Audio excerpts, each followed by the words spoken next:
Assalamu alaikum viewers. Welcome to my channel Rubat's Cooking Gallery. ইফতারে বেগুনি ছাড়া তো চলেই না।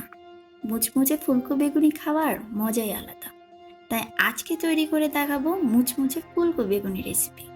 এখানে একটা বেগুন পাতলা করে কেটে ধুয়ে নিয়েছি। খুব বেশি মোটাও না আবার খুব পাতলাও না, এমন ভাবে কেটেছি। আমি এখানে গোল বেগুন ব্যবহার করেছি, তবে লম্বা বেগুন দিয়েও বেগুনি তৈরি করা যাবে। এখন ব্যাটার তৈরি করে নেব। দিয়ে দিচ্ছি 1.5 কাপ বেসন,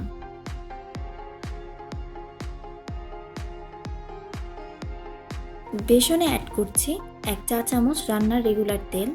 আপনারা চাইলে স্কিপ করতে পারেন। বেসনে তেল অ্যাড করার কারণ ভাজার সময় বেগুনিতে তেল কিছুটা কম টানবে। তেলটা এখন মিশিয়ে নিচ্ছি।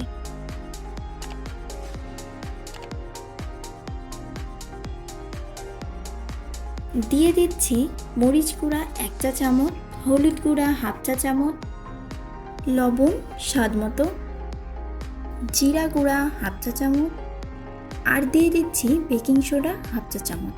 শুকনো উপকরণগুলো মিশিয়ে নিব। এরপর দিয়ে দিব আদা বাটা 1/2 চা চামচ, রসুন বাটা 1/2 চা চামচ। আবারও মিশিয়ে নিয়ে পরিমাণ মতো অল্প অল্প করে পানি দিয়ে বেসন গোলাটা তৈরি করে নিব। হ্যান্ড বিটার দিয়ে বিট করে নিতে পারেন। যদি কারো বাসায় না থাকে সেক্ষেত্রে চামচ বা হাত দিয়ে গোলাটা তৈরি করে নেবেন। এই পর্যায়ে দিয়ে দিচ্ছি 1/2 চা চামচ গোলমরিচের গুঁড়া। আপনারা চাইলে স্কিপ করতে পারেন।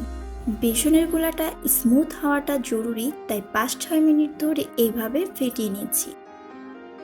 ঘনত্বটা খুব বেশি পাতলা করা যাবে না। চুলায় মিডিয়াম আঁচে প্যান বসিয়ে পর্যাপ্ত পরিমাণ তেল গরম হতে দিয়েছি। এরপর প্রতিটি বেগুনের স্লাইসকে বেসনের মধ্যে দিয়ে ভালোভাবে কোট করে ভেজে নেব।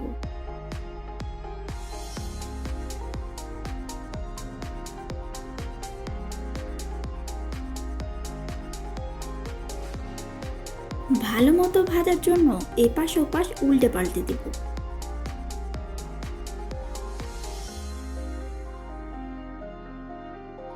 বেগুনিগুলো ভাজা হয়ে গেছে। এখন তেল ঝরিয়ে উঠিয়ে নিব।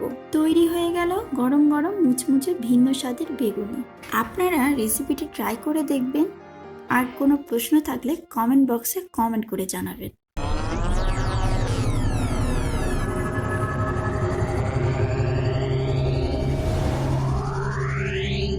ভিডিওটি ভালো লাগলে চ্যানেলটি সাবস্ক্রাইব করে পাশে থাকা বেল আইকনটি প্রেস করে সাথেই থাকুন। আল্লাহ হাফেজ।